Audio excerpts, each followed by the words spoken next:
All right, well, we'll get started. I know you're all busy people and want to keep you on your schedule. This is a relatively short webinar today, but we're excited to introduce some new information from Green Badger. If you have questions along the way, there should be a little Q&A button that you can type those questions into, or you can put them directly into the chat, and we will do our best to get to them at the end of the presentation. I'm Tommy Lindstroth, a lead fellow and founder of Green Badger. Thank you all for joining us on our webinar to launch our new Jobsite Sustainability portal that's going to be going live here in a couple of days. As you may know, Green Badger is a software platform. We're built to try and streamline and automate the green construction process. We've worked with hundreds of project teams and are still currently working with hundreds of project teams, saving tens of thousands of hours chasing lead paperwork, because we really want you to be able to focus on getting buildings built on time and on budget, not pounding our heads in the wall with lead, which we all know is a reality. So, but to date, a lot in the industry, myself, Green Badger, we spent the last few years looking at the building itself. What's it made of? Are the products healthy? Where are they coming from? Everything about what's going on inside of the building. The industry's been that way for years too. And when we talk about carbon, when we talk about energy, it's typically once the building has been occupied. And what's its Energy Star score, what's its utility bill, things like ARC, that's just looking at what's going on once you have bodies inside of those walls. We're here today because that's starting to change. Now, it's not just what carbon do the building occupants produce, but what's the actual embodied carbon of things like the materials themselves. Environmental product declarations, awesome tools like the EC3 calculator, advanced lifecycle analysis software, they're all beginning to crack the materials challenge of what's going into those actual materials and how do those compare. But that still leaves a gap between the product or material creation itself and the end building's carbon and energy impacts. That gap consists of the months or years that construction activities are required to transform those materials into the buildings that we work and live in. And that's what brings us here together this afternoon or this morning, depending where you are. Green Badger is happy to be launching a new portal that we've had on our radar for well over the past year, that we've been mapping and developing and designing this. And it's built really to bridge that gap between materials and the end building to specifically track, benchmark, and then help reduce the carbon, waste, water, and energy impact of the construction process itself.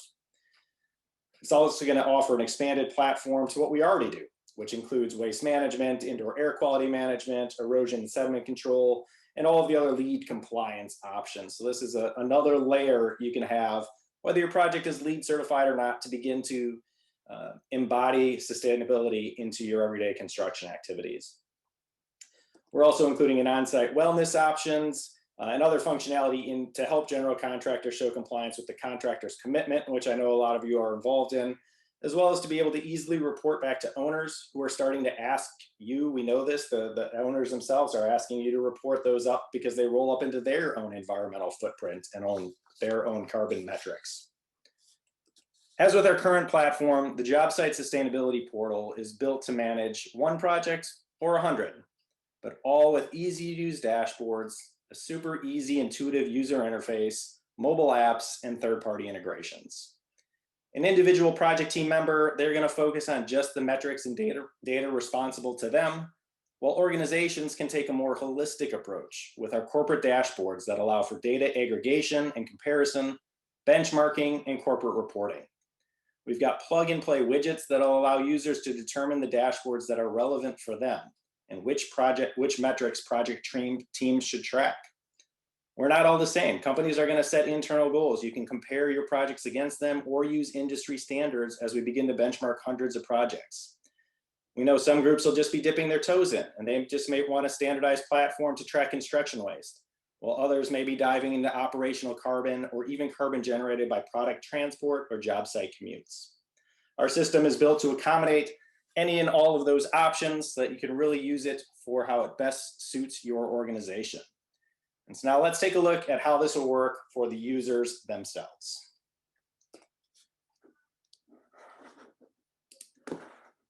All right, so this is our Green Badger Jobsite Sustainability platform. We are still in the tweaking and finalization stages, but again, we will be coming live with this in about 10 days here. And this it'll look like if you are an individual user. All right, so this is the dashboard as a project user would see it. You'd come in with whatever individual metrics the organization is tracking or you're tracking for your project. Again, a top-driven navigation similar to Procore, where you're able to manage your project, manage data entry, export all of your information, and access our on-demand education, tutorials, and resources.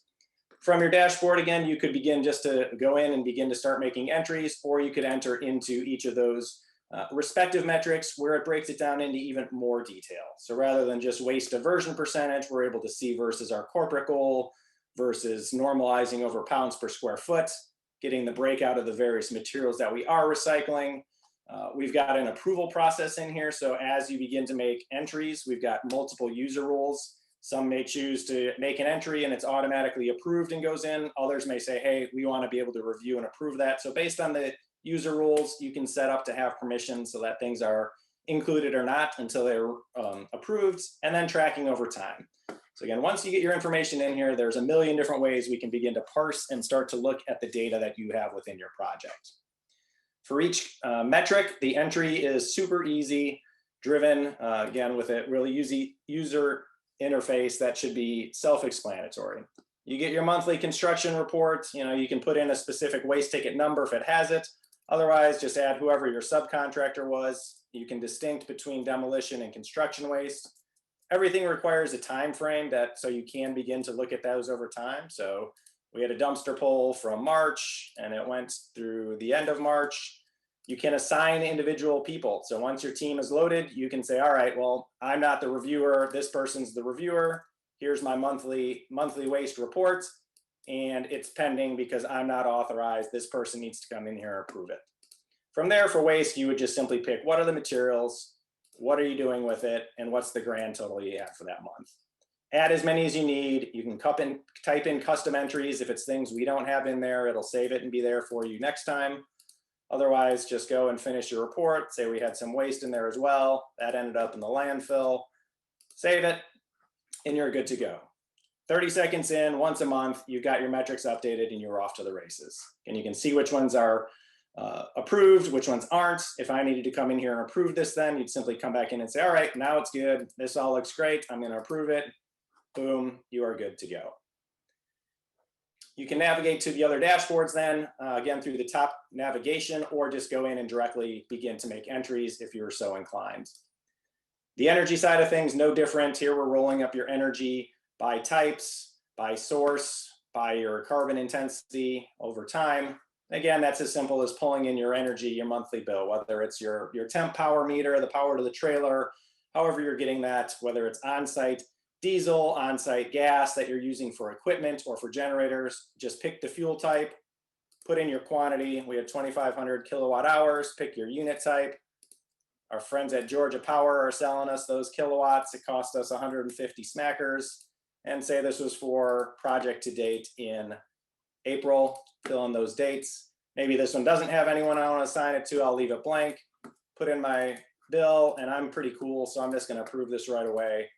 Hit save, and again, it's going to pull in and dynamically adjust everything for you while keeping your totals rocking and rolling as you go. Similar for water. Again, if you're tracking on-site water consumption that you're using for maybe making concrete mixtures or just site watering, whether you're shipping it in, whether you're tapping the municipal meter, just log it by whatever unit you have it coming in. It's probably coming in the US in gallons. If you have a service provider, put that in there. Again, whatever your cost values may be. Maybe this one was from back in February, so we'll look at February and just plug in your dates from the calendar picker, upload your bill. Again, maybe that's pending and we need approval on that. Pull it in and you just keep rocking and rolling. On the carbon side of things, should you choose to pursue it, your carbon is tied to both your energy consumption as well as if you choose to look at transit. So this, we measure it three ways. One is product transport. So if you want to track your drywall from manufacturer towards getting it to your project, you can. You can also look at commute, which can be broken out by either your own workers at the job site or by subcontractors if you wanted to get that level of detail. And finally, business travel.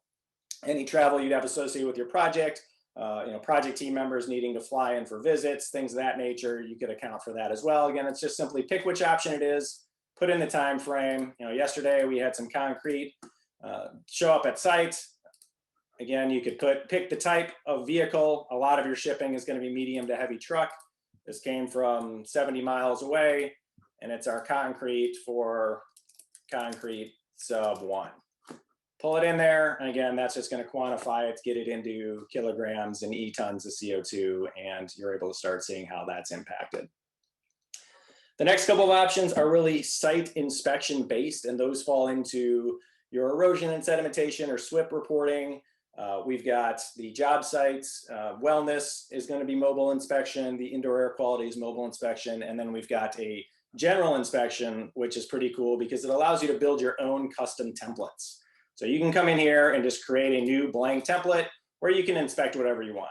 Give it a name, a date, and then put in your measures that you want to inspect, add as many measures as you want, and then as you're walking the site, you're snapping photos, commenting on those photos. You can add captions to them, and those will export as a PDF report. But if there's a standardized inspection that you want to do every single time, then you can add that as a template. And if you save it as a template, then when you go to do that report, it'll be built in here already. So if you wanted to set something up for your team and say, all right, every month you need to do a sustainability inspection, whatever the case is, you'd simply add it. Again, you'd give it the date, and then it's going to have pre-filled out those measures that you want to have. That way your team on site can simply walk the site with their phone, put in their comments, snap their pictures, save their report, and you will be good to go. Erosion and sedimentation control, very similar setup, but here you're identifying if it is, what erosion control measures you have on your site. So when you set up your project, you'll identify of the best management practices that are typical, which ones you have. You'll fill out some background info on your report type, whether it's a new report, whether you're doing a monthly, bi-weekly, weekly rain event, or a corrective action report, which standards you're complying to. Again, fill in some blanks on weather and qualifications, and then same thing. You'll have all of the measures you select on your project, and you'll simply say, is everything compliant? Hopefully you're saying yes. Either way, you're filling in the blanks, you're adding images. Certainly if something was not, you would want to be demonstrating how all of that occurred. And then it would flag it so that as a report came in and say, all right, well, we need to do a corrective action report. It's going to tie it to any report that has had a prior report that has had deficiencies noted. So that way, if there is an issue, you can say, all right, we need to fix it. It was on this report, and it'll tie those together where you'll be able to track how many reports had issues flagged, how many corrective action reports have been issued, to make sure that you're staying in balance with, if there are concerns, if there are issues, you are able to review those and make sure that they are addressed. And the mobile app is going to be very similar to how we have it today. So when you come in, you'll have your project, you'll have your dashboard, so you can always see how you're doing. But for doing the reports, it's just as simple as you'll select the metric you're doing, add a report, we'll give it a name, Wednesday. Same thing, it's got those background questions, your standards, your report inspection type, and then just those BMPs that you selected as part of your site. As you're walking the site, again, hopefully you're saying everything is good. Certainly if something is not, either way, you can add comments, need repairs, ASAP, hit the plus button. You can pull them from your phone if you've already taken them. Otherwise, pull them from your photo library.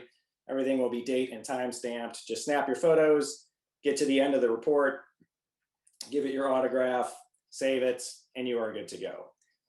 Indoor air quality works the same way. You'll simply come in and it's got all of your SNACNA measures so that you can verify that you are protecting them. So you'll just note what you're doing. Today we've got HVAC protection, we've got ducts taped and sealed or ducts wrapped with plastic. Same thing, hit the photo button, snap those pictures, demonstrates compliance, and pull it into the system where it'll just have an ongoing log of everything that your team has been doing.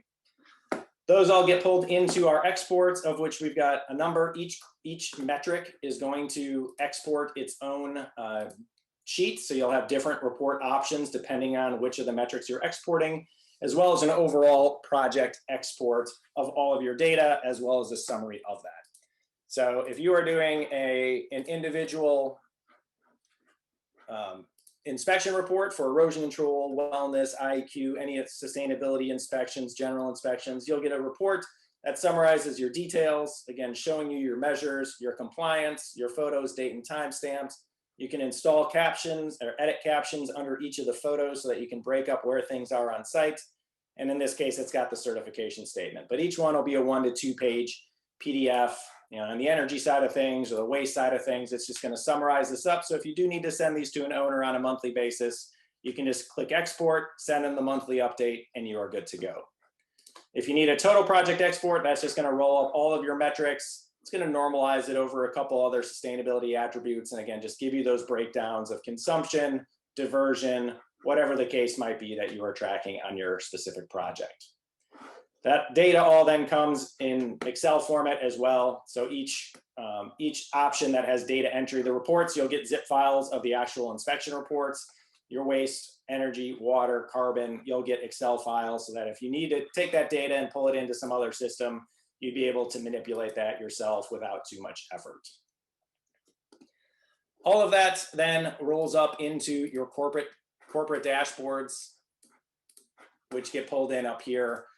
So again, you're able to pick your widgets, you're able to pick your diversion percentages, your corporate metrics, see where all your projects are, compare them, whether you're doing it by project type. We assign a project type in your project creations. If you want to look at all your hospitality projects or all your institutional projects, you're able to really parse into your product types and subtypes. And if you want to look at it by regionally, by again, any of those metrics, you can pull however you've classified them as an organization, you're able to start pulling in your own classification so you can manipulate that data as you see fit. So pretty straightforward there. Again, manage it at the project level, roll it up into the bigger picture level. We're working to make this widely adoptable and affordable. So pricing is starting off at $100 per month per project. If you get, it can get down as cheap as or $1,000 per year if it's all together, or as low as $50 per project per month, or $500 per year. There's certainly volume and enterprise options as well as the ability to tie in our other lead tracking platform to really form a customized solution for your organization. We are offering some early adopter sign up to get people up and running on this in May when we first roll it out. And we're able to offer our lowest pricing, which is that $50 per month or $500 per year for projects. And we will be sending a follow-up email if people are interested in that. Happy to have those conversations here later on this week.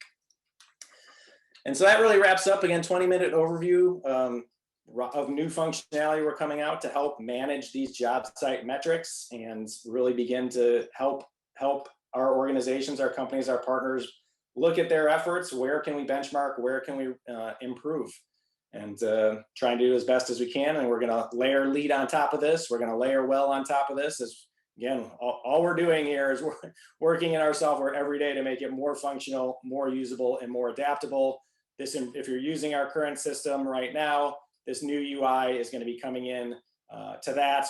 Everything's going to come together, and you'll just continue to see a better, more cohesive, more user-friendly user experience, whether it's the job site applications, whether it's lead, or whether it's any of the other markets we're going to start to work in towards.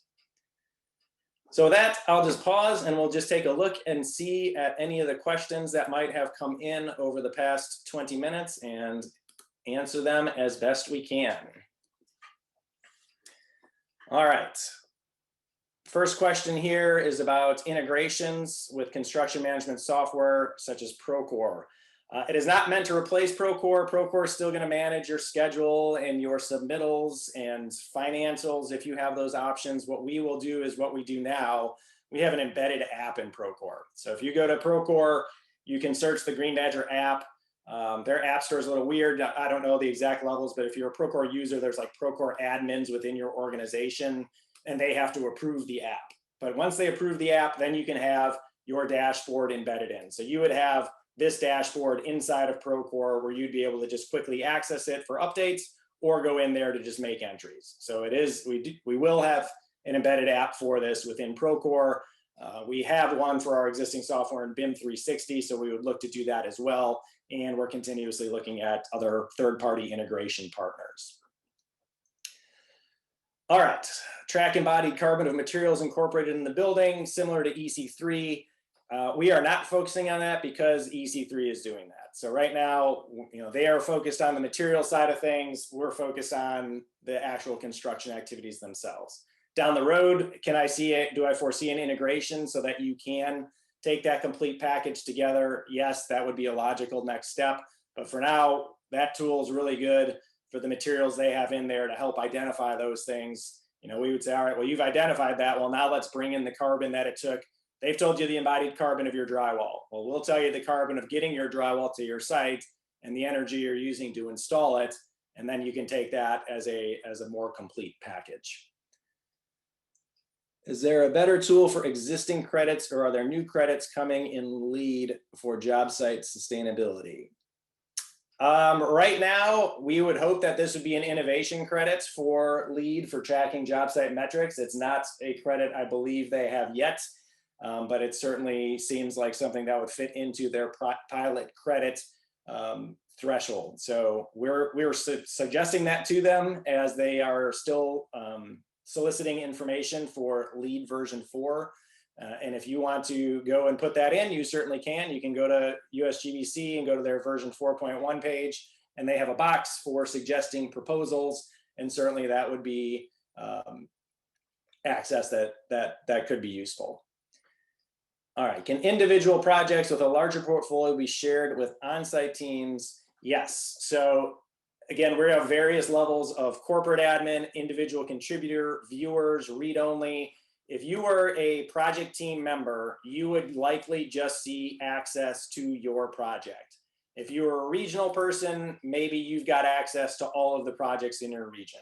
You're a corporate, you have access to everything. So the organization can pick and choose the user roles they would want to have, so you don't have somebody uploading waste reports in a project in California when they're sitting in Wisconsin or something like that. So yes, you're able to assign the level of access you would like for individual users, or at the corporate level for the types of corporate reporting and dashboards you would see.